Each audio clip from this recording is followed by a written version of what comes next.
Baik pemirsa, terima kasih Anda masih bersama kami dan kita sudah terhubung dengan Dr. Hamzah. Tentunya kita akan melakukan dialog secara virtual. Baik, selamat pagi dokter, apa kabar hari ini?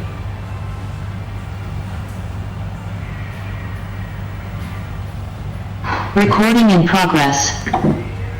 Baik, selamat pagi dokter.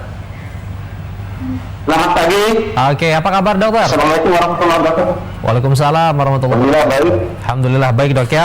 Baik dok, kita akan berbincang terkait dengan jangan takut vaksin karena masih banyak masyarakat yang takut vaksin di Provinsi Bengkulu. Mungkin langsung aja nih dok, terkait dengan COVID-19 di Bengkulu memang sudah melandai. Nah menurut dokter, kita masih perlu waspada untuk meningkatkan kewaspadaan dengan menerapkan protokol kesehatan atau bagaimana dokter? Ya, walaupun posisinya sudah melandai, tetapi belum aman ya. Angka kesakitannya juga masih rata-rata 10.000 ya. Jadi saya kira prokes itu tetap kita laksanakan dengan sebaik-baiknya ya. Karena itulah di samping vaksin, itulah gunanya. Karena vaksin juga tidak menjamin 100%. Jadi harus tetap menjalani prokes kesehatan yang sudah ditetapkan oleh pemerintah gitu. Oke. Jadi vaksin itu tetap dilakukan juga ya untuk mencapai herd immunity sehingga itu bisa tercapai 70% daripada jumlah penduduk Indonesia.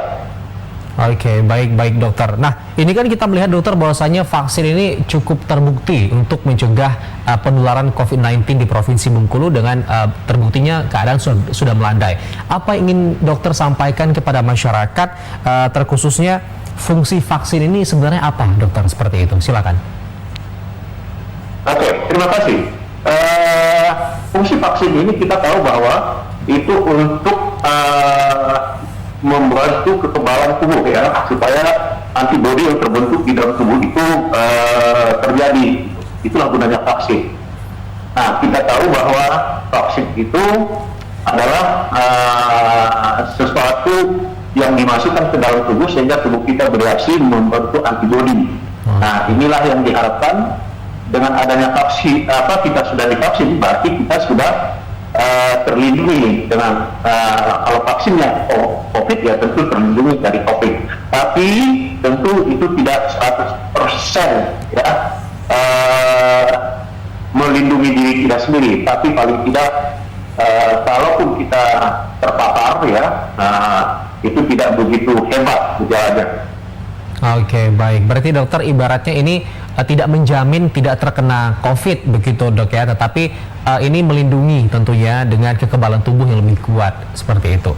Nah kemudian dokter, saya juga bertanya dok, terkait dengan realisasi vaksin di Bengkulu, terutama untuk lansia. Ini berdasar informasi masih sangat rendah di Provinsi Bengkulu, bahkan di Indonesia juga rendah. Ini apa tanggapan dokter terhadap masih rendahnya vaksinasi bagi lansia di Bengkulu? Iya, itu karena sosialisasi masyarakat ya, sosialisasi ke masyarakat yang masih minim informasi. Kita tahu di awal vaksin memang dulu diprioritaskan pada uji cobanya adalah pada usia-usia produktif ya, usia-usia muda ya, karena ini sesuatu hal yang baru, maka dicoba pada kelompok usia yang demikian. Sehingga itu duluan keluar rekomendasi secara klinis ya, tapi di samping itu, makanya yang diutamakan dulu usia kelompok 60 tahun ke bawah ya. Nah, sekarang pada usia lansia itu sudah diuji coba. Itu ada 400 orang ya sudah dicoba, ternyata aman dan itu bermanfaat. Kemudian keluarlah rekomendasi dari Bepom bahwa vaksin ini juga aman untuk para lansia. Jadi kenapa ini rendah? Mungkin karena tahapan kita vaksin, kemudian informasi yang kita peroleh ya, dan yang dilaksanakan juga vaksinasi itu pertamanya diutamakan adalah kelompok usia di bawah 60 tahun. Nah ternyata usia 60 tahun ke atas itu juga adalah usia yang punya risiko tinggi. Jadi ternyata juga setelah dilakukan uji coba dan aman, makanya sekarang lansia itu diikutkan vaksin. Demikian. Oke, baik dokter. Jadi memang sudah 400 orang yang diuji dok ya, dan alhamdulillahnya aman seperti itu.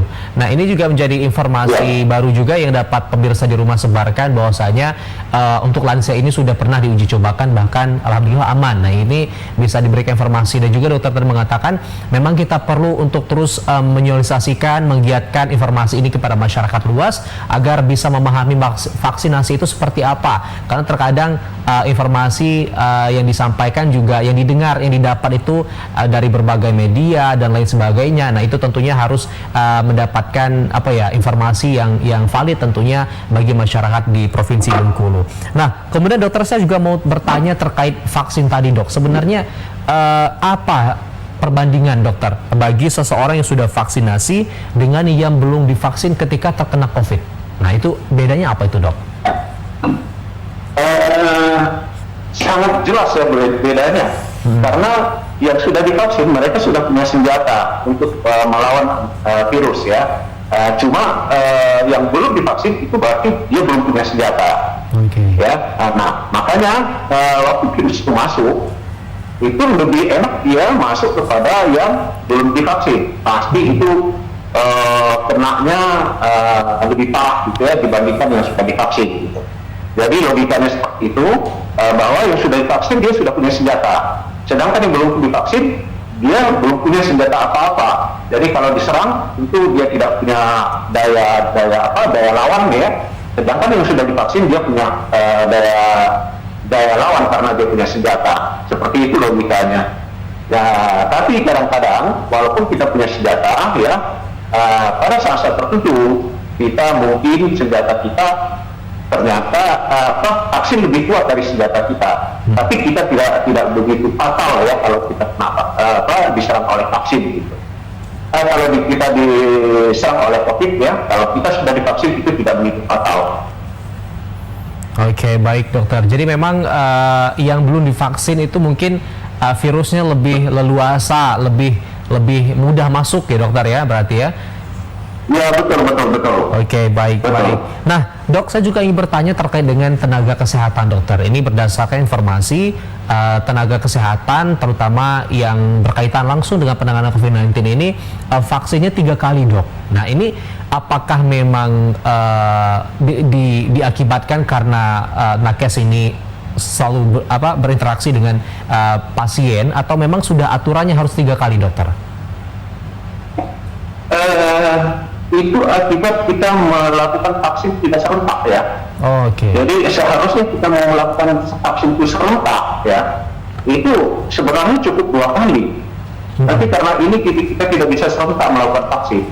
Nah ini masih banyak yang belum divaksin, sehingga tujuan untuk memberantas atau menahan lagi COVID ini tidak serta-merta hilang gitu. Kalau kita serentak itu biasanya hilang. Nah, karena itu ini tidak bisa serentak, tentu ini masih ada sisa-sisanya ini yang akan nanti timbul.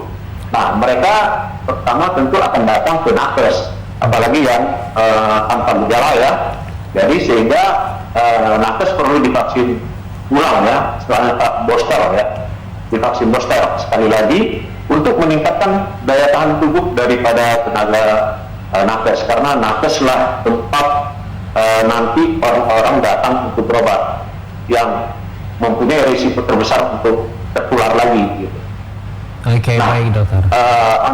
Ya. Baik, berarti memang nakes ini lebih rentan tertular ya dokter ya dari masyarakat lainnya dan juga dari masyarakat yang mungkin juga tidak berhubungan langsung atau berinteraksi langsung dengan pasien COVID-19, tetapi nakes ini memang berinteraksi langsung dan juga bahkan mengobati mereka. Tentu ini merupakan salah satu alasan kenapa harus divaksin terlebih dahulu yang 3 kali pemirsa.